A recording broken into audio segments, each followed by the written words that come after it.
Selamat pagi Bapak Ibu Saudara-saudari yang ada di rumah. Pagi ini kita akan mengawali ibadah kita dengan berdoa.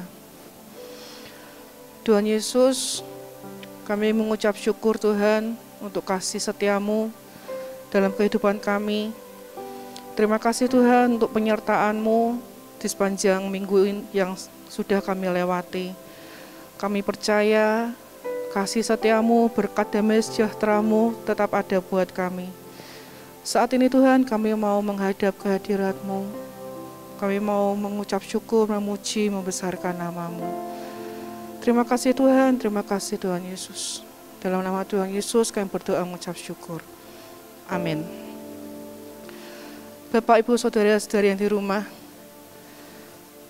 untuk keadaan saat ini, siapa yang akan suka dengan keadaan yang serba mencekam seperti ini? Tapi kita harus yakin dan percaya bahwa Tuhan itu selalu ada buat kita. Beberapa saat yang lalu, saya sempat merasa suasana yang sangat tidak enak. Tapi firman Tuhan mengingatkan dalam kitab Yeremia, usahakanlah kesejahteraan kota di tempat kamu aku buang, dan berdoalah untuk kota itu, karena kesejahteraannya adalah kesejahteraanmu. Mari kita memberkati kota kita dengan berkat dari Tuhan, berkat kesehatan, berkat damai sejahtera. Shalom Semarangku, Shalom Jawa Tengahku, Shalom Indonesiaku, Shalom bumiku.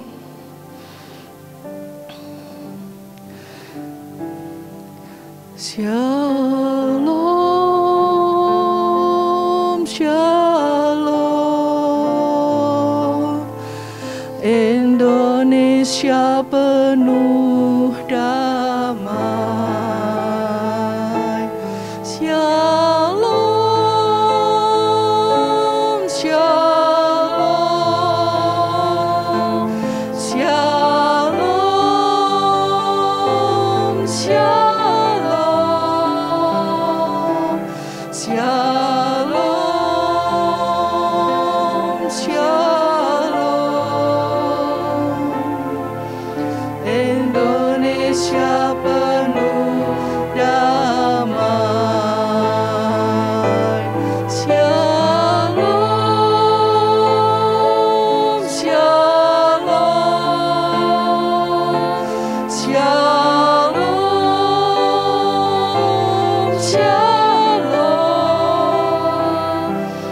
Shalom, Shalom, Shalom, Indonesia penuh damai. Oh, haleluya. Shalom bagi kota kami, shalom bagi bangsa kami. Berkat kesehatan Tuhan, berkat damai sejahtera, Kau berikan buat kota kami, Kau berikan buat bangsa kami. Kami mau berdoa, turunkan belas kasih-Mu Tuhan. Oh haleluya.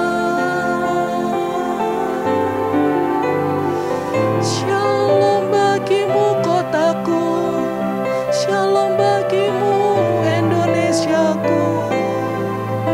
Haleluya.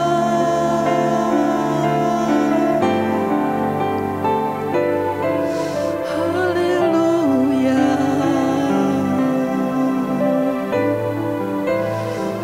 Sebab Engkaulah perisaiku Tuhan, hanya Engkau tempat kami untuk berharap, hanya Engkaulah tempat kami untuk berlindung. Saat badai apapun itu Tuhan, Kami hanya berharap padamu Tuhan Yesus.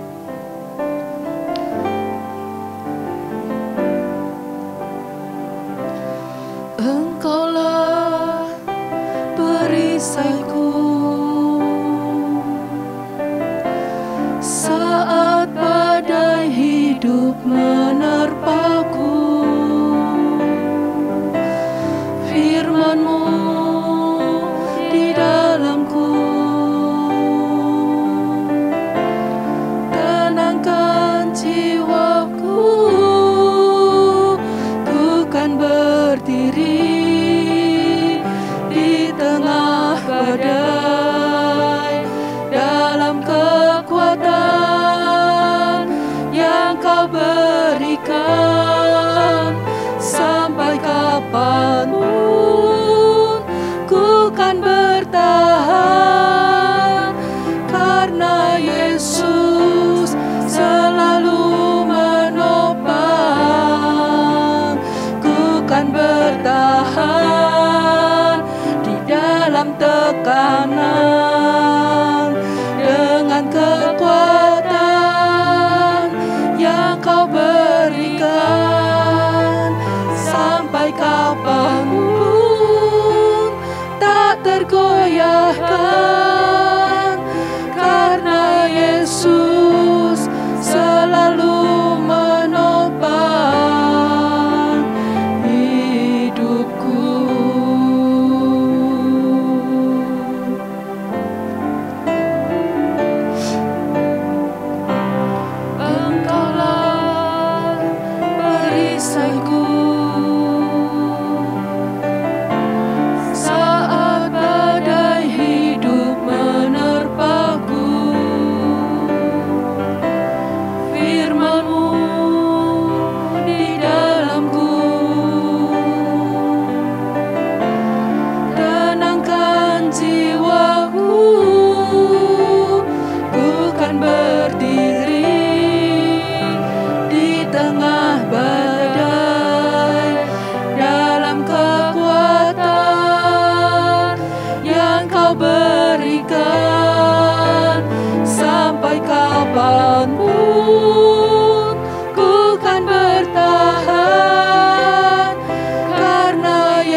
Karena inilah kami Tuhan,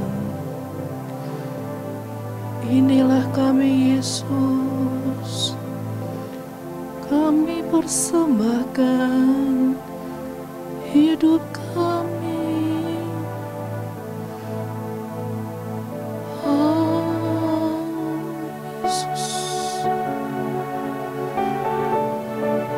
oh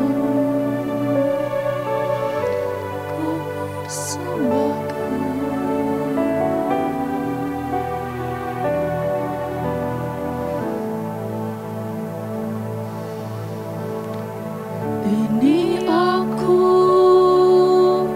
semua milikku, ku serahkan padamu Tuhan.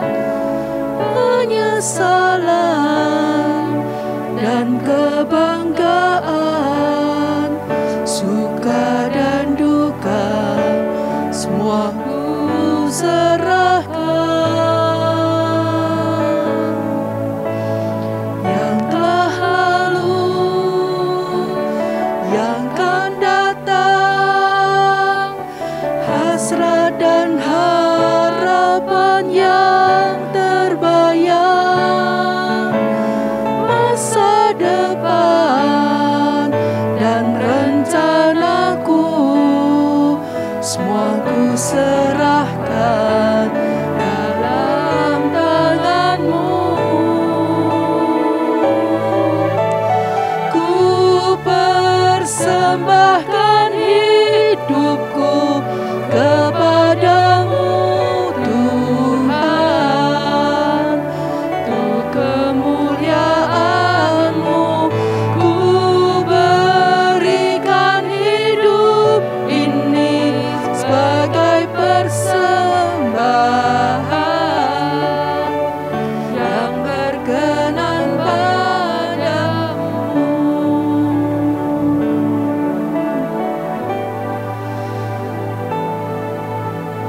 Ini aku, semua milikku, ku serahkan padamu Tuhan. Penyesalan dan kebanggaan, suka dan duka, semua ku serahkan. Yang telah lalu, yang akan datang, hasrat dan harapan yang terbayang,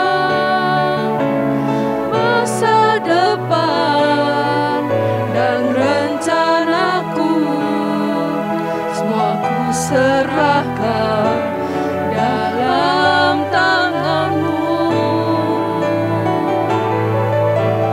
Ku persembahkan hidupku kepadamu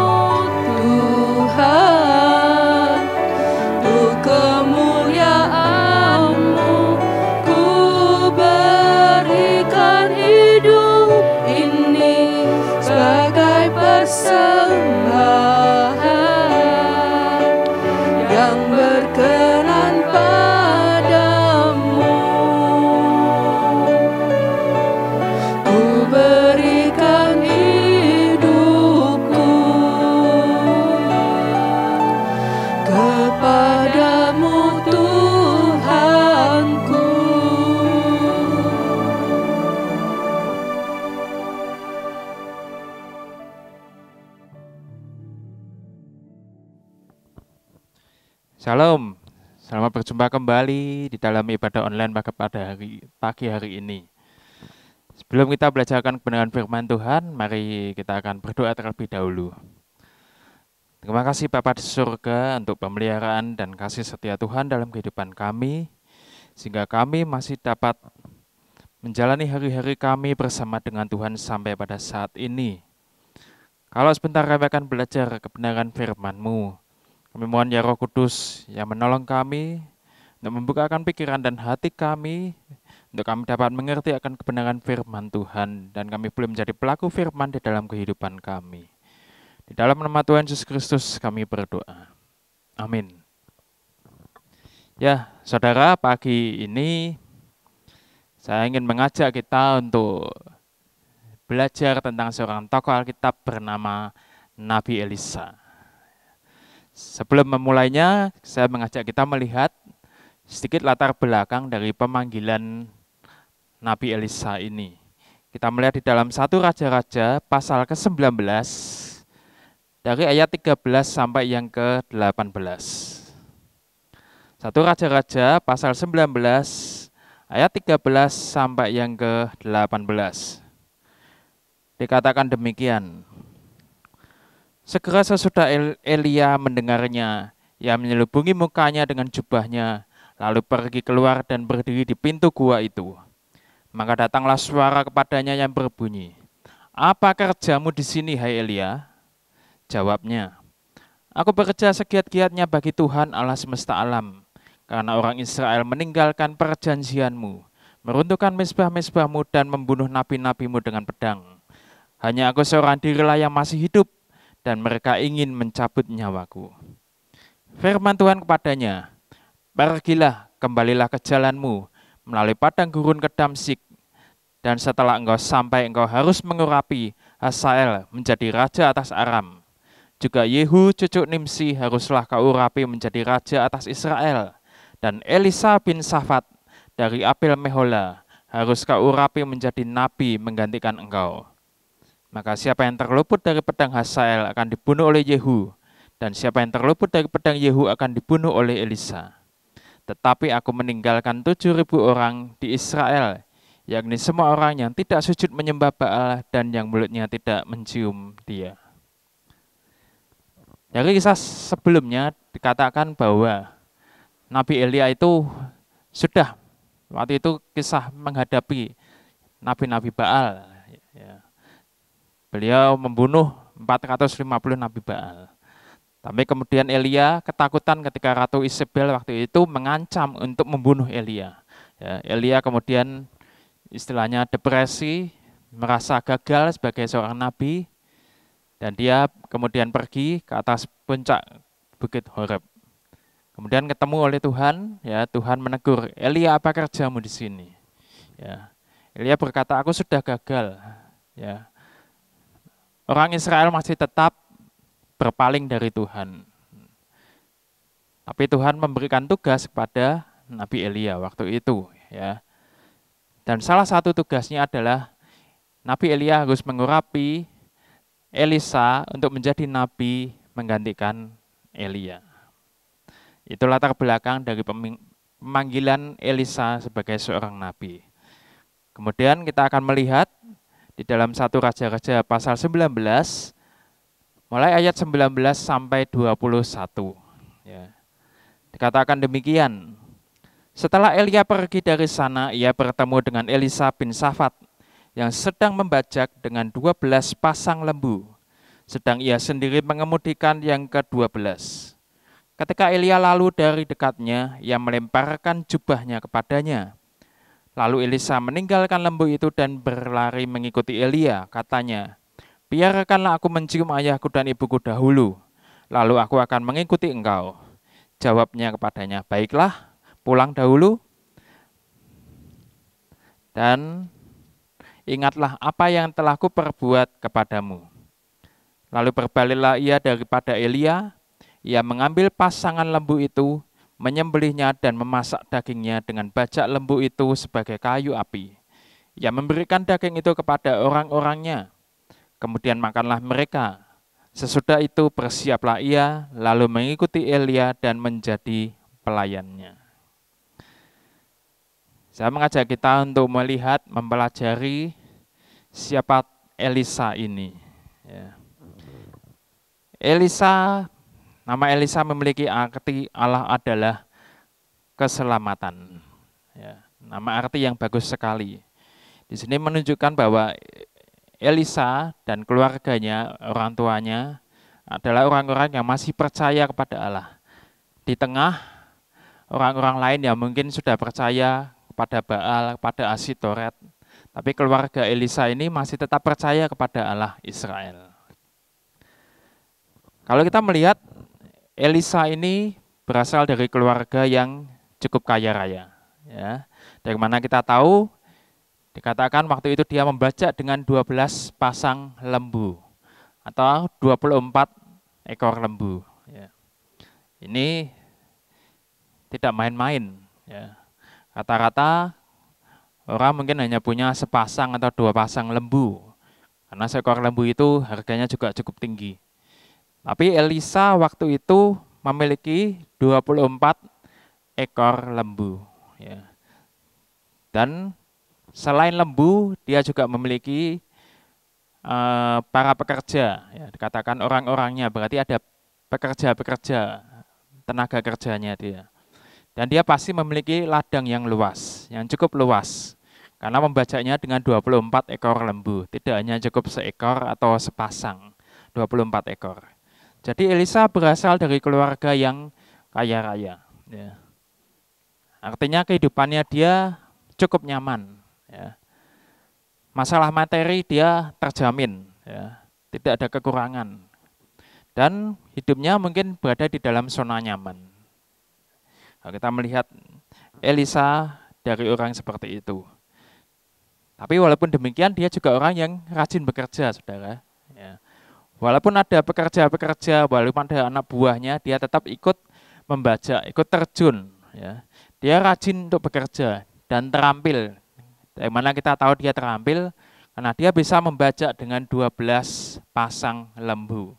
Ini suatu pekerjaan yang cukup berat. Kalau orang tidak punya keterampilan, dia tidak bisa, akan kesulitan. Ya. Dan Elisa juga orang yang percaya kepada Tuhan. Nah, dari latar belakang orang yang seperti ini, ya, dari kehidupan yang mungkin tidak berkekurangan, ya, kehidupannya terjamin, dia mendapat panggilan dari Tuhan, ya, dipilih oleh Tuhan untuk menjadi seorang nabi. Ya. Apa reaksi Elisa ketika dia dipanggil oleh Tuhan atau mendapat panggilan dari Tuhan menjadi seorang nabi? Yang pertama dikatakan bahwa dia segera meninggalkan kehidupannya. Ya. Dia berkata ketika waktu itu Elia melemparkan jubahnya kepada Elisa, dikatakan bahwa Elisa meninggalkan lembu itu dan berlari mengikuti Elia. Katanya, biarkanlah aku mencium ayah dan ibuku dahulu, lalu akan mengikuti engkau. Ya. Dia bersegera untuk merespon panggilan yang diterima dari Nabi Elia. Dia tidak berpikir panjang, mempertimbangkan dahulu untung ruginya. Untung rugi dalam artian, selama ini kehidupan saya sudah nyaman, tidak berkekurangan.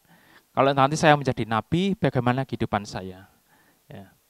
Tapi Elisa percaya sepenuhnya. Dia menghargai panggilan Tuhan. Ya.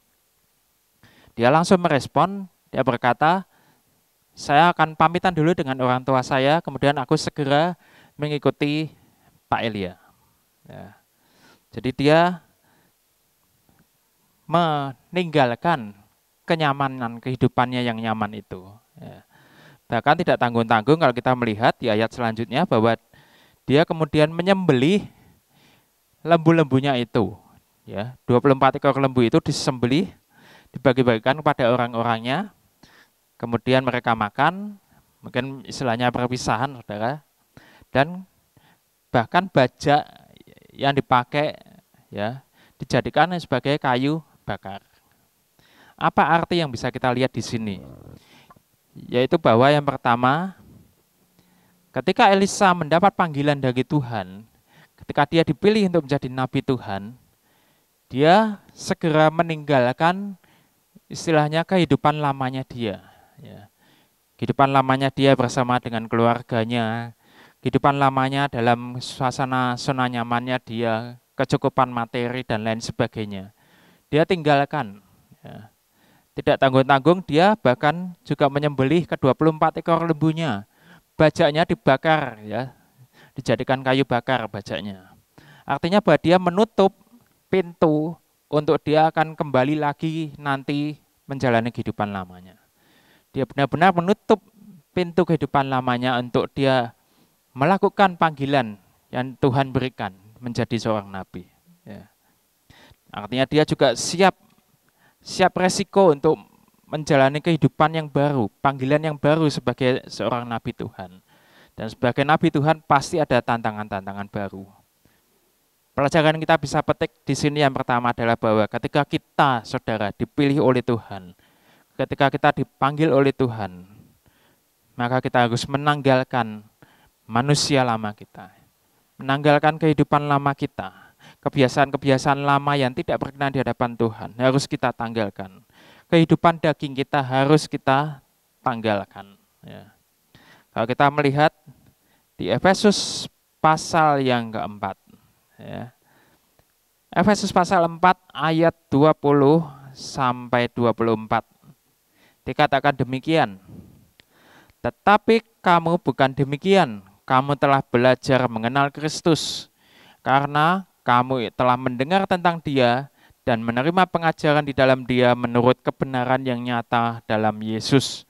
Yaitu bahwa kamu berhubung dengan kehidupan kamu yang dahulu harus menanggalkan manusia lama yang menemui kebinasaannya oleh nafsunya yang menyesatkan, supaya kamu dibaharui di dalam roh dan pikiranmu, dan mengenakan manusia baru yang telah diciptakan menurut kehendak Allah di dalam kebenaran dan kekudusan yang sesungguhnya.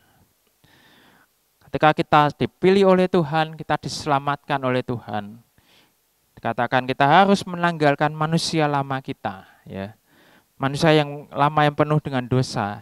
Kita harus menanggalkan manusia lama dan mengenakan manusia baru, supaya dikatakan kita dibaharui di dalam roh dan pikiran kita, ya, dan supaya kita dapat hidup di dalam kebenaran dan kekudusan Allah.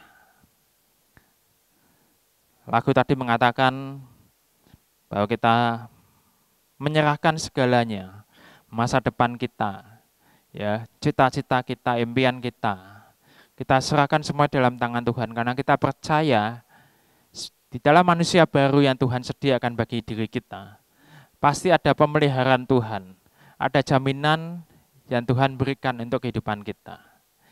Kita tidak perlu risau, kalau saya mengikut Tuhan, nanti bagaimana? Masa depan saya bagaimana kalau saya mengikut Tuhan? Jangan risau, karena Tuhan menyediakan rancangan yang terbaik untuk kehidupan kita.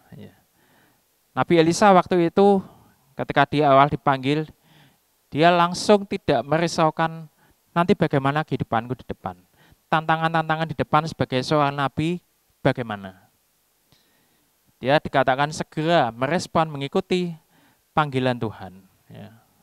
Dia langsung meninggalkan kehidupan lamanya dia untuk bersiap memasuki kehidupan baru.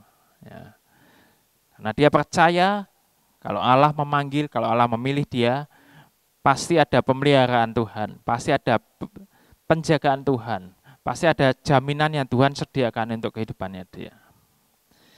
Jadi juga di dalam 2 Korintus 5 ayat yang ke-17, ya, dikatakan, jadi siapa yang ada di dalam Kristus, ia adalah ciptaan baru, yang lama sudah berlalu, sesungguhnya yang baru sudah datang.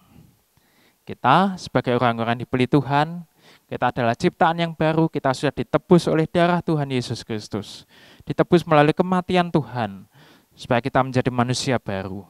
Maka kita harus menanggalkan kehidupan lama kita. Yang kedua,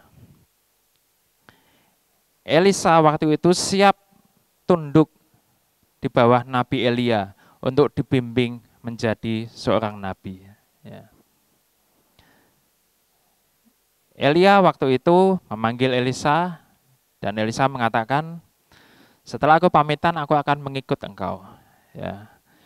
Dan memang ini artinya bahwa walaupun Elisa awalnya berasal dari keluarga orang yang kaya raya, ya, dia bersedia untuk diajar, bersedia untuk dibimbing, bersedia untuk dituntun oleh Nabi Elia, ya.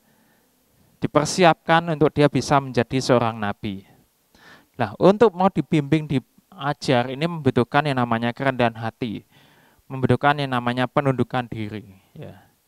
Dia tidak merasa, oh saya dari latar belakang orang yang kaya, tiba-tiba saya harus mau menundukkan diri, diajar oleh seorang Nabi Elia.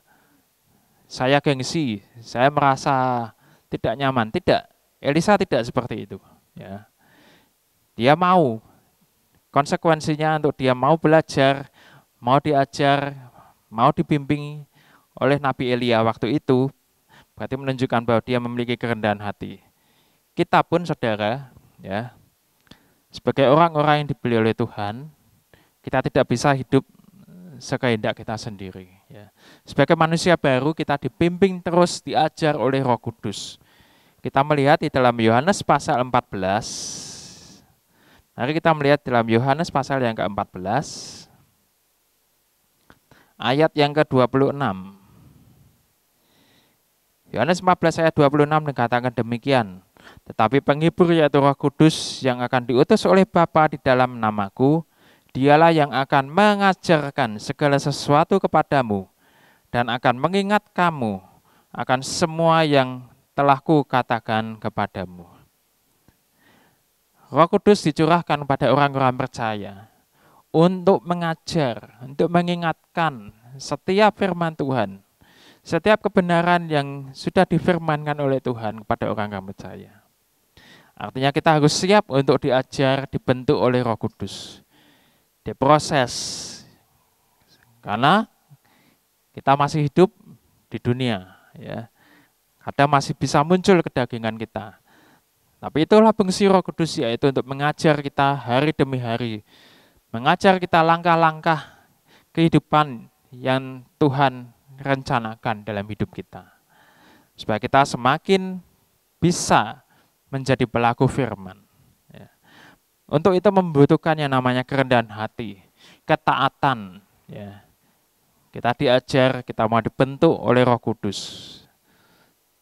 Kita tidak bisa lagi, oh saya orang yang kaya, saya orang yang berkuasa. Kenapa harus saya diajar oleh Roh Kudus?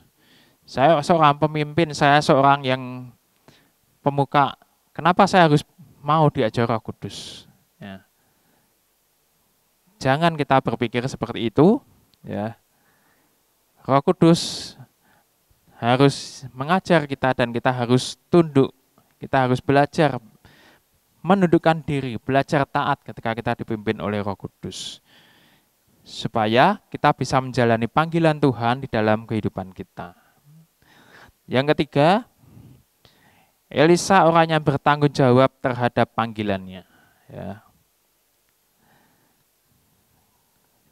Ketika Elisa memutuskan untuk dia merespon panggilan Tuhan, ya, yang pertama dia tadi memutuskan setiap pintu untuk dia kembali ke kehidupan lamanya dia. Yang kedua, dia siap untuk menundukkan diri, dipimpin dan diajar oleh Nabi Elia. Dan yang ketiga, dia bertanggung jawab terhadap panggilannya. Katakan waktu itu Elia melemparkan jubahnya kepada Elisa. Dan Elisa tahu apa artinya itu. Ya. Di sini kita melihat ada istilah jubah. Ya. Jubah itu melambangkan atau mau berbicara tentang suatu profesi seseorang, suatu panggilan seseorang, dan di situ mengandung suatu tanggung jawab. Ya. Kalau kita melihat istilahnya seperti jubah imam, pasti berbeda dengan jubah seorang raja. Berbeda juga dengan jubah seorang nabi. Berbeda dengan jubah seorang tentara. Ya. Dan setiap jubah-jubah itu bukan hanya sekedar suatu pakaian untuk menunjukkan jati diri. Oh, saya seorang raja, saya memakai jubah raja. Saya seorang imam, saya memakai jubah imam. Saya seorang tentara, saya memakai jubah tentara. Tetapi di balik itu, bahwa di jubah itu pun mengandung suatu tanggung jawab. Ya. Ada tanggung jawab untuk para pemakai jubah. Nah, Elisa ngerti ketika waktu itu Nabi Elia melemparkan jubahnya, jubah seorang nabi kepada dirinya, dia tahu, oh, saya dipanggil untuk menjadi seorang nabi. Ya, mendapatkan jubah untuk menjadi seorang nabi. Berarti ada tanggung jawab yang harus diemban oleh Elisa. Ya. Di sini Elisa benar-benar menjalani panggilannya sebagai seorang nabi. Ya. Paling tidak dia kehidupannya selama 60 tahun dia menjadi seorang nabi. Ya. Dan menjalani 4 raja dalam kehidupannya, panggilannya dia sebagai seorang nabi, dia menjalani masa pemerintahan 4 orang raja. Jadi tidak tanggung-tanggung, ya, dia benar-benar menjalani dengan bertanggung jawab panggilan yang Tuhan berikan pada dia. Di sini kita pun belajar, ya, bahwa kita pun juga harus menyadari dan memiliki tanggung jawab, karena kita sebagai orang-orang yang dipilih, kita orang-orang yang dipanggil oleh Tuhan. Kita memiliki tanggung jawab kepada Tuhan. Tanggung jawab atas panggilan yang kita terima. Yang paling dasar adalah bahwa kita dipanggil menjadi orang-orang percaya, dipanggil menjadi anak-anak Allah. Ya. Kalau di dalam Yohanes pasal 1, ayat yang ke-12 dikatakan demikian. Yohanes pasal 1 ayat yang ke-12. Tetapi semua orang yang menerimanya diberinya kuasa supaya menjadi anak-anak Allah, yaitu mereka yang percaya dalam namanya. Ini panggilan yang diterima oleh setiap kita sebagai orang percaya. Kita dipanggil menjadi anak-anak Allah. Apa tanggung jawab kita sebagai anak-anak Allah? Jelas kehidupan kita tidak bisa seenaknya sendiri. Ya. Tapi hidup kita harus mencerminkan. Ya, mencerminkan bagaimana kehidupan anak-anak Allah itu. Yaitu kita harus hidup di dalam kebenaran. Kita harus hidup di dalam kekudusan. Menjadi berbeda dengan dunia. Ya. Di Roma pasal 8, ayat yang ke-14 dikatakan, semua orang yang dipimpin Roh Allah adalah anak Allah. Ya. Artinya bahwa kita sebagai anak-anak Allah, hidup kita pun harus mau dipimpin oleh Roh Allah. Ada tanggung jawab. Ya. Kita tidak bisa, kalau kehidupan kita seenaknya, kita menjadi batu sandungan.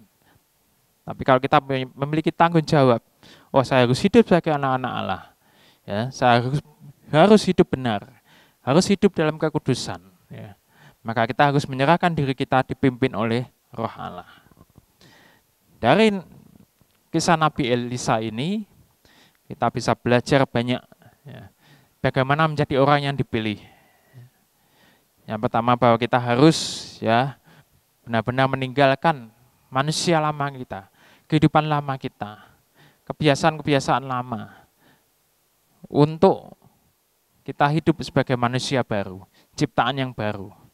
Yang kedua, kita harus bersedia dibimbing oleh Roh Kudus dan dibimbing juga oleh para pemimpin-pemimpin atau mentor-mentor rohani kita. Dan yang ketiga, untuk kita bertanggung jawab terhadap panggilan yang Tuhan berikan dalam kehidupan kita. Sebagai anak-anak Allah, bagaimana kehidupan kita?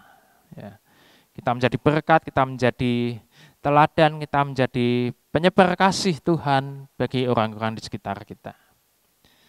Apalagi juga kalau kita dipanggil, dipilih dalam bidang-bidang yang Tuhan sediakan. Dalam pelayanan, di dalam masyarakat, kita pun harus bertanggung jawab. Ya. Menunaikan panggilan dan tugas pelayanan kita dengan tanggung jawab. Menunaikan tugas dan panggilan kita dengan sepenuh hati. Jangan sampai di tengah jalan kita gugur ataupun di tengah jalan kita terhilang. Pagi ini kita belajar untuk hidup sebagai orang-orang yang dipilih oleh Tuhan. Bukan dengan kekuatan kita, tetapi karena Roh Tuhan yang memampukan kita. Karena itu kita selalu mohon supaya Tuhan melalui Roh Kudus yang memimpin dan memampukan kehidupan kita. Amin. Mari kita berdoa. Terima kasih Tuhan untuk kami boleh belajar dari seorang tokoh, yaitu Nabi Elisa.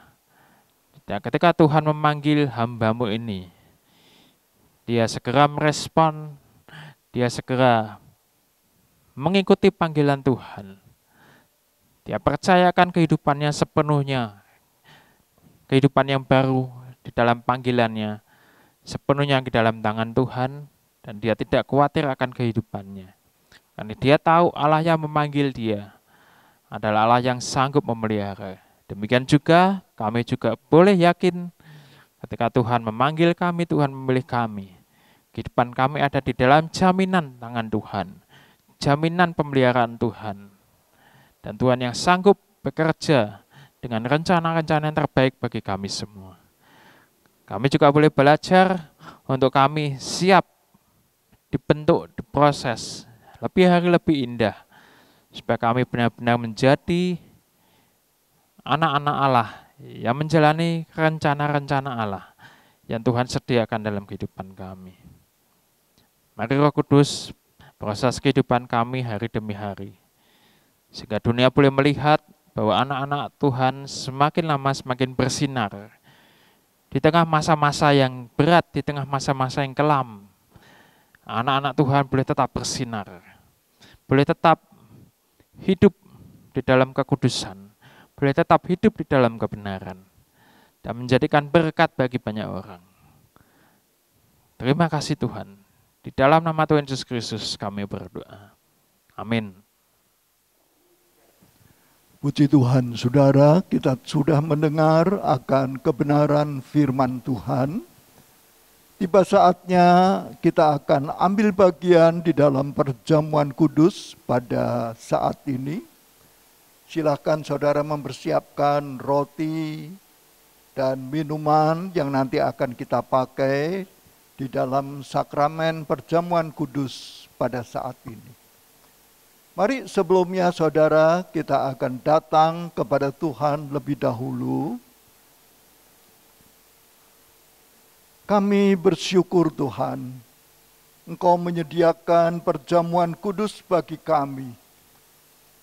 Terima kasih kami makin mengerti betapa besar kasih-Mu atas tiap-tiap kami.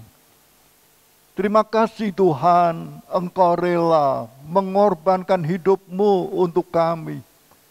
Bahkan Engkau rela menyediakan tubuh-Mu untuk dihancurkan, untuk dipecah-pecahkan. Bahkan Engkau menyediakan darah-Mu untuk dicurahkan. Kesemuanya itu Engkau lakukan untuk kami. Supaya dengan demikian Tuhan kami boleh diselamatkan. Dosa-dosa kami boleh diampuni. Terima kasih buat semuanya itu. Sekarang siapkan hati kami untuk makan, minum dalam perjamuan kudus. Tuhan yang memberkati akan acara pada saat ini. Terima kasih Tuhan, terima kasih. Di dalam nama Tuhan Yesus. Amin.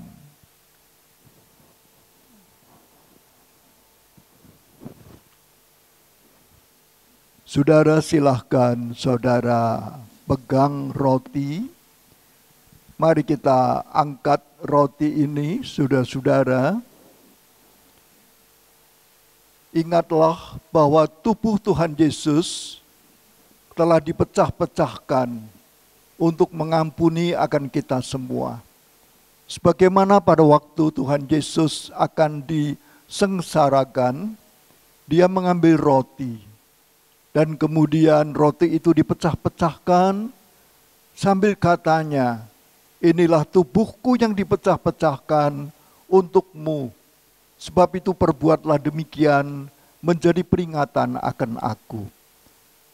Roti ini adalah persekutuan dengan tubuh Tuhan Yesus.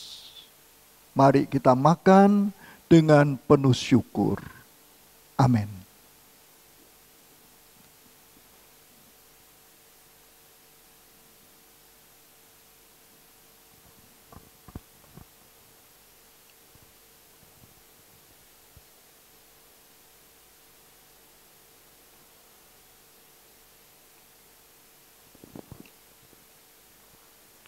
Mari kita angkat cawan minuman syukur, minuman yang ada pada kita, saudara-saudara. Demikian juga untuk cawan minuman syukur, Tuhan Yesus katakan, inilah darahku yang ditumpahkan karena kamu. Sebab itu perbuatlah demikian menjadi peringatan akan daku. Saudara-saudara, cawan minuman syukur mau melambangkan persekutuan dengan darah Tuhan Yesus. Mari kita akan minum dengan penuh syukur. Amin.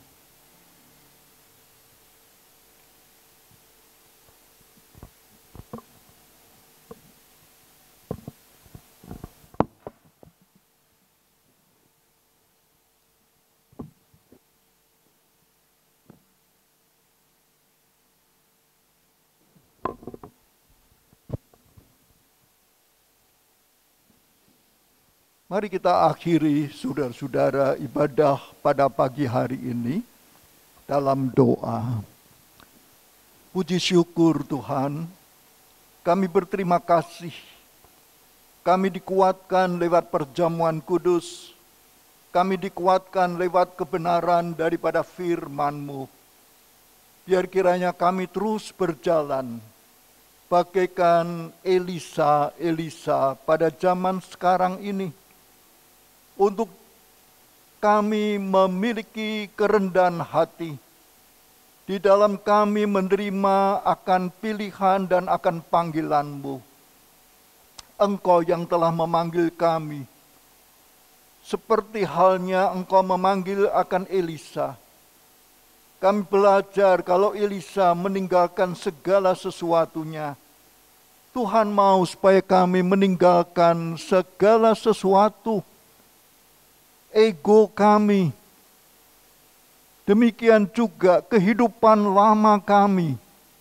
Engkau mau supaya kami tinggalkan itu, supaya kami layak untuk kami terus mengikut Tuhan dan melayani akan pekerjaan-Mu. Terima kasih untuk kebenaran firman-Mu. Kami menyerahkan semua dalam tangan Tuhan. Kalau kami sudah disegarkan lewat perjamuan kudus, kami dikuatkan kembali. Ketika kami sudah putus asa, kami sudah putus pengharapan, pagi ini kami boleh dikuatkan, karena kami boleh mengingat kasih-Mu yang begitu besar, yang sudah Engkau nyatakan di atas bukit Golgota. Tuhan, Engkau yang tahu keadaan pada saat ini. Segala sesuatu membingungkan, bahkan segala sesuatu mengkhawatirkan. Tetapi kami belajar sebagaimana yang Engkau mau. Karena firman-Mu mengajarkan kepada kami, untuk kami tidak panik, untuk kami tidak takut, untuk kami tidak gentar. Sebab itu ajar kepada kami untuk kami terus berjalan dengan memandang kepada Tuhan. Di tengah-tengah situasi pandemi COVID pada saat ini, biar kiranya kami boleh terus meletakkan pengharapan kami hanya kepada Tuhan saja dan tidak kepada yang lain. Lindungi seluruh jemaat-Mu Tuhan. Tutup bungkus dengan kuasa darah Tuhan Yesus Kristus. Tuhan yang akan menjauhkan tiap-tiap jemaat dari segala macam hal-hal yang jahat, juga dari segala macam virus. Terima kasih Tuhan. Tuhan yang tetap memegang akan kami. Kuatkan keluarga demi keluarga. Demikian juga pribadi demi pribadi. Kami yang bekerja, biar kiranya Engkau berkati. Baik kami bekerja di luar rumah atau di dalam rumah. Bahkan ketika kami melakukan pekerjaan keluar kota sebagai seorang sales, biar kiranya Tuhan juga yang akan tetap menjaga, melindungi akan kami semua. Kami letakkan diri kami tetap di dalam tangan Tuhan. Kami juga tetap membawa akan pemerintah kami. Berikan hikmat, akal budi, kebijaksanaan di dalam mengatasi akan pandemi COVID pada saat ini. Berkati program vaksinasi. Kami bersyukur program vaksinasi ini boleh terus berjalan. Biar kiranya Engkau berkati. Terima kasih Tuhan. Kami mengucapkan syukur, kami menyerahkan semua doa kami hanya di dalam nama Tuhan Yesus Kristus. Sekarang saudara-saudara jemaat, tadahkan hatimu di hadapan Tuhan dan terimalah akan berkat Tuhan.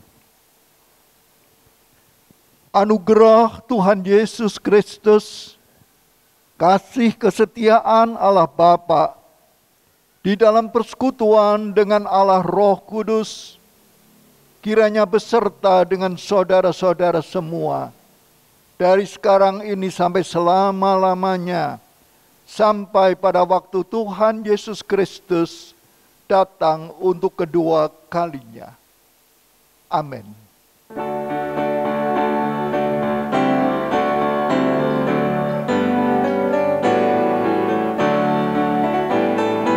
Shalom, shalom, damai Allah turun ke atasmu sekarang. Shalom, shalom, damai Allah Sekarang dan selamanya. seperti sungai yang mengalir lembut gemercik, seperti burung merpati damai surgawi. Shalom, shalom, diberkatilah kau sekarang. Berkat atas nama